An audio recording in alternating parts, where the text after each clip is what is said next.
দেখো আমি নিয়ে নিয়েছি 250 গ্রাম মতো পনির। পনিরের টুকরোগুলোকে এইভাবে কিউব আকারে কেটে নিয়েছি। সবার প্রথমে আমি পনিরের মধ্যে দিয়ে দিচ্ছি 1/2 চামচ পরিমাণ লবণ। এবার দিয়ে দেব 1/2 চামচ পরিমাণ কাশ্মীরি লঙ্কার গুঁড়ো। দিয়ে দিচ্ছি 1.5 চামচ পরিমাণ কর্নফ্লাওয়ার। আর দিয়ে দেব 1/2 চামচ পরিমাণ আদা রসুন বাটা। আর দিয়ে দিচ্ছি 1 চামচ পরিমাণ পাতিলেবুর রস। এবার সমস্ত কিছু পনিরের সাথে খুব ভালোভাবে মাখিয়ে নেব। তবে পনিরটা মাখানোর সময় একটু খেয়াল রাখতে হবে, একদম হালকা হাতে কিন্তু পনিরটা মাখাতে হবে। যেহেতু পনির খুব নরম হয়, ভেঙে যেতে পারে, তাই জন্য খুব হালকা হাতে পনিরটাকে মেখে নেব। আর কর্নফ্লাওয়ার দেওয়ার পরে যদি মনে হয় যে এটা একটু ড্রাই আছে, তাহলে অল্প একটু জলের ছিটে দিয়ে ভালো করে কিন্তু এই পনিরটাকে মাখিয়ে নিতে হবে। তো পনিরটা খুব ভালো করে আমি মাখিয়ে নিয়েছি। এবার এটাকে আমি 15 থেকে 20 মিনিটের জন্য রেস্টে রেখে দেব। এতে করে কোটিংটা খুব ভালোভাবে পনিরের গায়ে লেগে যাবে। এবার পনিরগুলো ভাজার জন্য আমি একটা কড়াইয়ের মধ্যে দিয়ে দিয়েছি খানিকটা সাদা তেল। তেলটা এখন গরম হয়ে গেছে। এবার আমি একটা একটা করে পনিরের টুকরো দিয়ে দেব তেলের মধ্যে।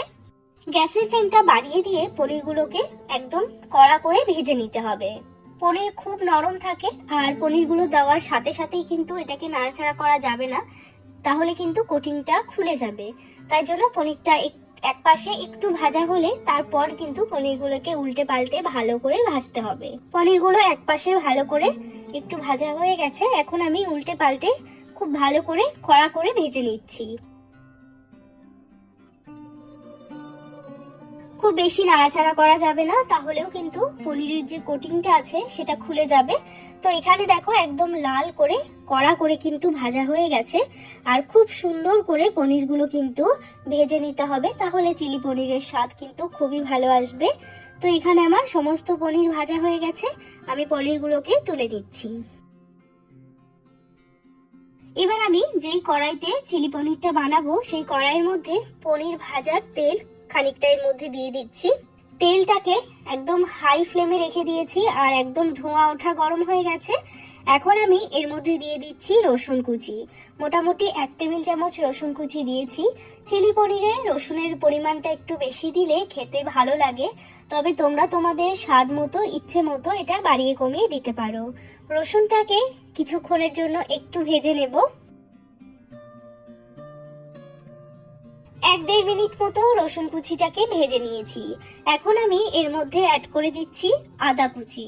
এখানে আমি 1 টেবিল চামচ মতোই আদা কুচি নিয়েছি। আদা কুচি দেওয়ার পরেও 1 মিনিটের জন্য ভেজে নেব। গ্যাসের ফ্লেমটা কিন্তু মিডিয়াম টু হাইয়ের দিকে রাখতে হবে। তো এখানে আমি আদাটাকেও 1 মিনিটের জন্য ভেজে নিয়েছি। এখন এর মধ্যে আমি অ্যাড করে দিচ্ছি কাঁচা লঙ্কা। আমি এখানে 3-4টে কাঁচা লঙ্কা একটু লম্বা লম্বা করে কেটে নিয়েছি। ঝালটা অবশ্যই তোমরা তোমাদের স্বাদ মতো দেবে। কাঁচা লঙ্কাটাকেও কয়েক সেকেন্ডের জন্য একটু নেড়েচেড়ে ভেজে নেব। তো এখানে কাঁচা লঙ্কাটা আমাদের কয়েক সেকেন্ডের জন্য ভাজা হয়ে গেছে। এখন এর মধ্যে আমি অ্যাড করে দেব পেঁয়াজ। এখানে আমি 2টো পেঁয়াজ 4 টুকরো করে নিয়ে স্লাইসগুলোকে আলাদা করে নিয়েছি। তো পেঁয়াজটা দেওয়ার পরেই দিয়ে দিচ্ছি ক্যাপসিকাম। এখানে একটা ছোট সাইজের ক্যাপসিকাম নিয়েছি। এবার এই পেঁয়াজ আর ক্যাপসিকামটা 2 থেকে 3 মিনিটের জন্য হাই ফ্লেমে ভেজে নেব। তবে খেয়াল রাখতে হবে ক্যাপসিকাম এবং পেঁয়াজ যাতে বেশি ভাজা না হয়ে যায়, কেননা চিলি পনিরের মধ্যে ক্যাপসিকাম এবং পেঁয়াজটা একটু ক্রাঞ্চি ভালো লাগে। তাই জন্য গ্যাসের ফ্লেমটা একটু বাড়িয়ে দিয়ে 2 থেকে 3 মিনিটের জন্য এটাকে ভেজে নিতে হবে। 2-3 মিনিট আমি পেঁয়াজ ক্যাপসিকাম ভেজে নিয়েছি। এর থেকে বেশি ভাজলে কিন্তু আবার এগুলো নরম হয়ে যাবে। তো এখন আমি এর মধ্যে অ্যাড করে দেব টমেটো সস। এখানে 2 টেবিল চামচ মতো টমেটো সস আছে। টমেটো সসটা একটু বেশি পরিমাণে দিলে চিলি পনিরটা স্বাদ হয় ভালো, তাই জন্য টমেটো সসের পরিমাণটা একটু বেশি দিয়েছি। এখানে আমি 2 টেবিল চামচ মতো টমেটো সস দিয়ে দিয়েছি। আর 1 টেবিল চামচ মতো দিয়ে দিচ্ছি ডার্ক সয়া সস। দিয়ে দিচ্ছি 1 চামচ পরিমাণ চিনি। আর দিয়ে দেবো সামান্য একটু লবণ। টমেটো সসের মধ্যে মিষ্টিটাও থাকে এবং লবণটাও থাকে, আর সয়া সসের মধ্যেও লবণ থাকে। তো সেক্ষেত্রে নুনের পরিমাণটা একটু বুঝে দিতে হবে। এবার এই সসগুলো দেওয়ার পরে মোটামুটি 1 মিনিটের জন্য মিডিয়াম টু হাই ফ্লেমে একটু ভালো করে নেড়েচেড়ে ভেজে নেব।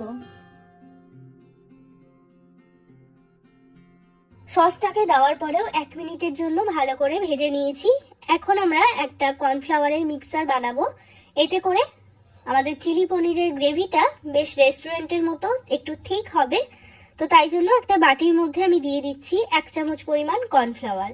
এখানে বেশি কর্নফ্লাওয়ার দেওয়ার প্রয়োজন নেই, 1 চামচ পরিমাণ কর্নফ্লাওয়ার দেব আর তার মধ্যে খানিকটা জল দিয়ে দেব। এবার দিয়ে খুব ভালো করে কর্নফ্লাওয়ারটাকে মিশিয়ে নেব।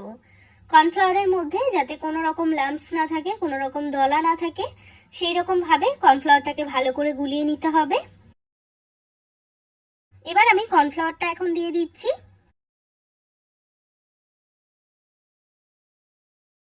কর্নফ্লাওয়ারটা দিয়ে খুব ভালো করে সাথে সাথে মিশিয়ে নিতে হবে, যাতে কর্নফ্লাওয়ারটা কোনো রকম ভাবে দলা না বেঁধে যায়। এবার আমি এই কর্নফ্লাওয়ারের বাটিটা ধুয়ে সামান্য একটু জলও অ্যাড করে দিলাম। যেহেতু আমি আজকে ড্রাই চিলি পনির বানাচ্ছি, তাই জন্য জলের পরিমাণটা খুবই কম দিয়েছি। যদি তোমরা এটা গ্রেভি চিলি পনির বানাতে চাও তাহলে জলের পরিমাণটা একটু বেশি দিতে হবে। এবার দিয়ে দিচ্ছি 1/2 চামচ পরিমাণ গোলমরিচের গুঁড়ো। এবার এটাকে 2 মিনিটের জন্য ভালো করে একবার জাল করে নেব। 2 মিনিট মতো সমস্ত সস দিয়ে ভালো করে জাল করে নিয়েছি। এখন দেখো দুর্দান্ত একটা কালার চলে এসছে। এখন আমাদের এর মধ্যে অ্যাড করে দিতে হবে ভেজে রাখা পনির। পনিরটা দেওয়ার পরে সসের সাথে খুব ভালো করে মিশিয়ে নেব। সব শেষে আমি দিয়ে দিচ্ছি আরো 1 চামচ পরিমাণ পাতিলেবুর রস। চাইলে তোমরা অবশ্যই ভিনিগার দিতে পারো। পাতিলেবুর রস দেওয়ার পরে আর 1 মিনিটের জন্য পনিরটাকে একটু নাড়াচাড়া করে নেব।